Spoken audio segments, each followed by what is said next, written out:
akan usahanya, Pak. Maka harapan kami hal ini ditindaklanjutin agar bagaimana hal ini tidak terjadi lagi. Nah, kemudian selanjutnya kepada Menteri BUMN, tentu kami tidak banyak hal yang kami sampaikan karena kita paham suasana kebatinan di Kementerian BUMN dan Danantara ini ya rakyat kecil aja tahu sedang tidak baik-baik saja, Pak. Tapi harapan kami tidak ada tumpang tindih operasi antara BUMN dan Danantara. Sama sudah disampaikan kawan kami tadi bahwa RUPS bukan kewenangan dari Danantara. Tapi kan kita tahu bersama hari ini, saya yakin Pak Prabowo tidak begitu tahu soal ini, mungkin ya atas masukan-masukan di bawahnya. Sehingga kalau kita lihat ya, Danantara semakin hari semakin ugal-ugalan kalau kami lihat, Pak. Bahkan semenjak berdiri belum pernah tuh rapat dengan Komisi 6. Dan kami tidak tahu siapa sebenarnya yang punya kuasa untuk mengontrol Danantara ini, dan ini berbahaya, Pak. Bisa sepakat saya dengan kawan kami tadi. Ini akan jadi monster ke depan kalau tidak ada yang mengawasi ini, Pak. Nah, maka harapan kami perlu duduk bersama agar bagaimana ke depan bukan hanya tujuannya baik tapi tata kelolanya, caranya tidak baik juga hasilnya tidak akan optimal. Apalagi saya dengar di berita kemarin bahwa Danantara akan menyuntikkan modal yang begitu besar di namanya Garuda Indonesia. Kan mohon maaf, konyol ini Pak sebenarnya. Ya, tapi saya tidak bisa komen lebih jauh deh. Nanti Bapak bisa cermatin sendiri. Kemudian kami ingin tanyakan soal Koperasi Merah Putih. Koperasi Merah Putih kemarin kami dengar bahwa setiap desa itu akan mendapatkan suntikan dana 3 miliar dari Himbara di bawah pengawasan Kementerian BUMN, Pak.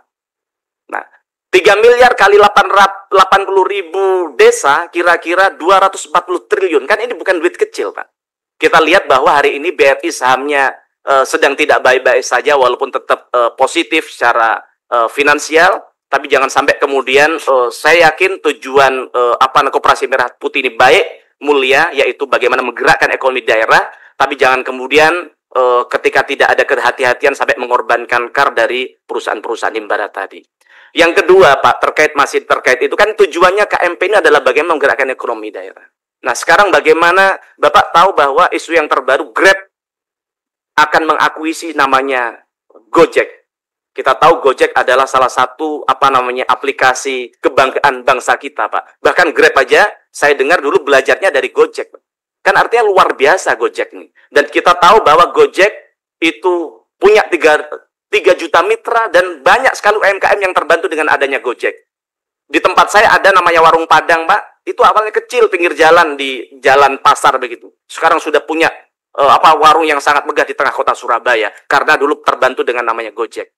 Nah, maka kami minta daripada kita muluk-muluk uangnya di KMP mungkin nanti setelah dipelajarin oke lah, tapi bagaimana kemudian Kementerian BUMN bisa menginisiasi daripada Gojek ini diambil oleh asing, bagaimana caranya diakuisisi sendiri oleh Kementerian BUMN. Kan banyak sumber daya, ada Himbara dan sebagainya. Karena apa? Bukan tujuannya untuk menyelamatkan para mitra-mitra Gojek, menyelamatkan para UMKM kita, jangan sampai dengan diambil Grab akhirnya kita dikuasai asing, termasuk yang paling penting adalah soal data-data dari masyarakat kita.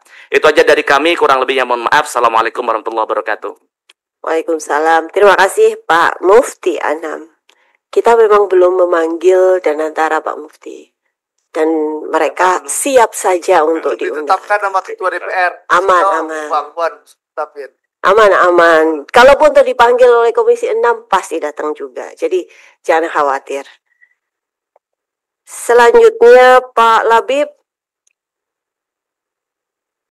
Lupa ya Pak Labib namanya Pak Labib ya.